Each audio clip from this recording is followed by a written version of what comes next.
Nous sommes maintenant dans le chapitre création d'ellipses et d'arcs elliptiques. Donc nous allons voir comment on crée des ellipses dans AutoCAD, comment on crée des arcs elliptiques dans AutoCAD, et ensuite nous ferons une petite application sur la création d'ellipses et d'arcs elliptiques. Donc la création d'ellipses, elle se trouve en fait dans la fonction, dans l'onglet début, il y a la fonction ellipse. Alors on peut créer des ellipses sous trois formes, soit en partant d'un centre, soit une ellipse en partant d'un axe et en donnant l'extrémité, soit un arc elliptique. Donc la création d'arc elliptique, elle se fait en fait, on fait comme si on crée une ellipse et ensuite nous donnons le point de départ et le point d'arrivée pour cet arc. Nous allons le voir dans l'application juste après. Donc nous allons créer des ellipses et des arcs elliptiques. Donc tout simplement ici, vous avez l'outil ellipse. Donc nous allons d'abord créer une ellipse en partant du centre. Donc on lui donne le centre de l'ellipse. AutoCAD, il est très fonctionnel. C'est qu'il dit, il est très fonctionnel et intuitif. Il vous dit en fait spécifier le centre de l'ellipse. Donc on va démarrer à 0, 0, entrée. Ensuite, il faut donner les coordonnées pour cette ellipse. Donc on va la faire à 200, entrée.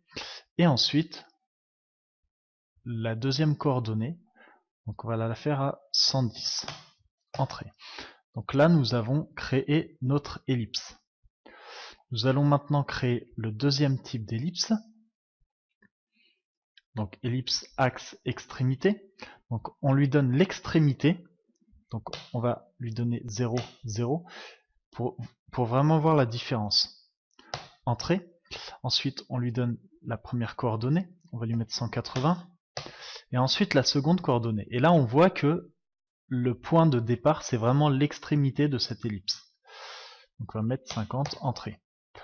Après on peut toujours bien sûr modifier ces ellipses en cliquant dessus et en modifiant, au lieu de 50 on veut 40. Voilà, exactement. Ensuite, nous allons voir comment on crée un arc elliptique. Donc l'arc elliptique c'est la troisième fonction. Donc on lui donne l'extrémité de l'axe de l'arc elliptique. Donc on va le mettre à 0, 0, entrée.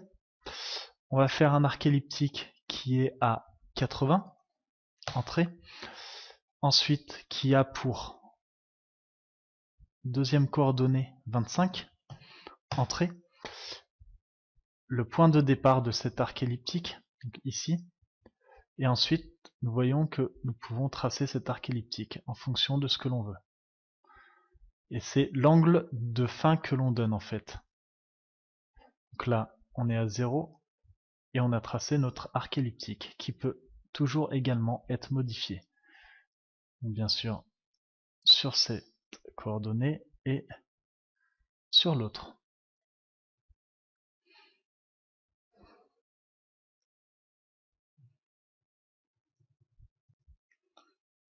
Donc nous avons vu dans ce chapitre comment on crée des ellipses et des arcs elliptiques dans AutoCAD et on a mis en application pour créer des ellipses et des arcs elliptiques.